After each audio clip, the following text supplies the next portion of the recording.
Let's talk about cash clearing accounts and what they're for, why they would be helpful, especially in a case of a point of sale system. So if you have some kind of a retail business and you use a cash register point of sale, and you want to bring your information, your sales information into QuickBooks manually, not with a connected software app. Clearing accounts can help keep things situated, straightened, neat and tidy, give you the ability to reconcile and make sure that what is being reported from your point of sale system matches up with the amount of money that was actually deposited into the bank from the variety of methods. So before we dive into that, let me give you a little background on how things typically work if you use a bookkeeping software for invoicing. So typically what happens is you create an invoice, you send that to your customer, and when you filled out that invoice, everything you have filled out inside of QuickBooks maps all of the different things that you sold or money that's going to be collected. It keeps track of how much was actually made from a sale, how much was collected in sales tax that you'll need to submit later, that sort of thing. All of that mapping, all of those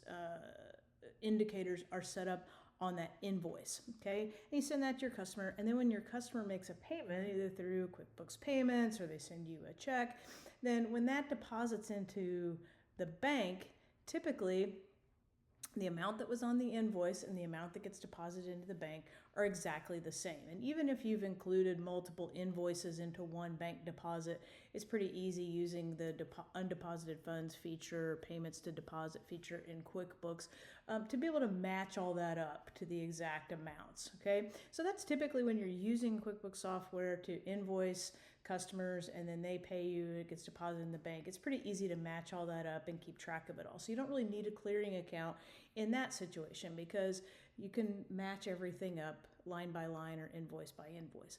But if you have a point of sale system, a cash register type thing, what it's recording when throughout your sales day is it's recording what sales you made, what you sold. It's recording how much sales tax was collected, any discounts that you have in the system, and you gave out those discounts. If your business collected tips on credit cards, it's recording that. It's recording if you sell and let people use gift cards, it should be tracking any that you sold and how much was redeemed off of gift cards during a sales day. And then in addition to that, it's also recording how did those monies come in. So you have sales and sales tax, all that stuff.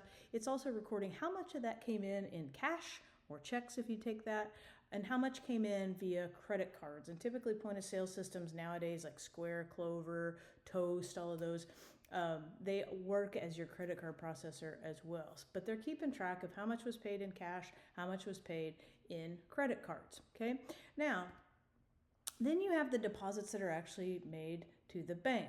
Now, when you make a deposit to the bank, if it's cash or checks, you have to physically go to the bank and deposit that into the bank. And that's a total amount. Some of that is sales, some of that was sales tax collected, but you just have a certain amount of cash that is going into the bank account.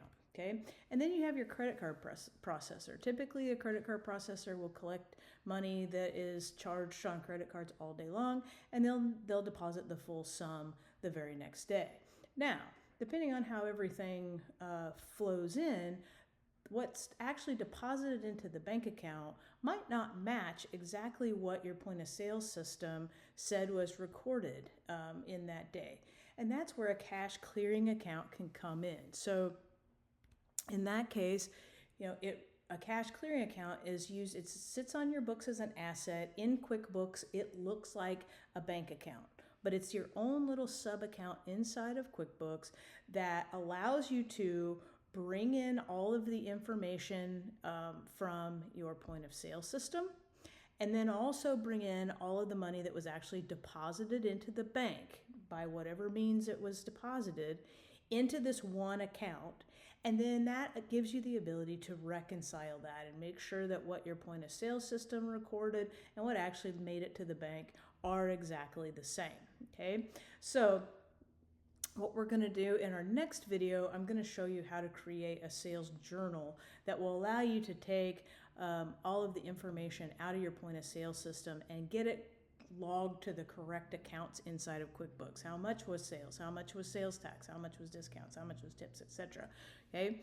But for these purposes, for a cash clearing purpose, what we're going to be doing is we're going to be letting through this sales journal, we're going to let QuickBooks know here's how much was collected in cash this day and here's how much was collected in credit cards. And then when the deposits hit the bank and they come in through the bank feed, the account we're going to choose is to, instead of saying it was for sales or for sales tax, something along those lines, we're going to choose the cash clearing account for everything that's deposited into the bank that's related to our sales day. And that's going to put basically the report of what the point of sale said and what was actually deposited into this little sub account to allow us to reconcile. Let's take a look at an example. Okay, so let's say in day one in our point of sale system, we logged $100 of sales, $10 in sales tax, and $10 in tips. And our point of sale system recorded that of that $120, $35 was collected in cash and $85 was collected in credit cards. And then let's say in day two, we had $200 in sales, $20 in sales tax, $40 in tips. Of that $260, $100 was collected in cash and $160 was in credit cards. Now, let's say we kind of got lazy the first day or we got really busy and we couldn't take that money, the cash, that $35 to the bank. So we waited till the next day and we took both days and deposited into the bank. So our cash deposit was both days combined was $135. So when we look at our bank feed in QuickBooks, once that's processed, it's going to look like a deposit of $135. That's not going to match any of our daily sales reports because we combined those deposits, okay? And then with the credit card processor, day one, they deposited $85. Day two, they deposited $160. So here's how a cash clearing account would work. You'll use the sales journal that we're going to talk about in the next video to record all of the different sales and the monies that came in and what they were for. What was sales, what was sales tax, what was tips, what was discounts, etc. Okay? And then you're going to, using the point of sale report, you're going to say, show or record how much was collected in cash, how much was collected in credit cards, and then also any other forms of payment that you accept, gift cards or Venmo or whatever, okay? And so then in your cash clearing account, it would look like our point of sale from day one, that sales report, part of that journal entry would show cash $35, credit cards $85. And then day two would show cash $100 and credit cards $160. Okay, so that went into our cash clearing account from the sales journal.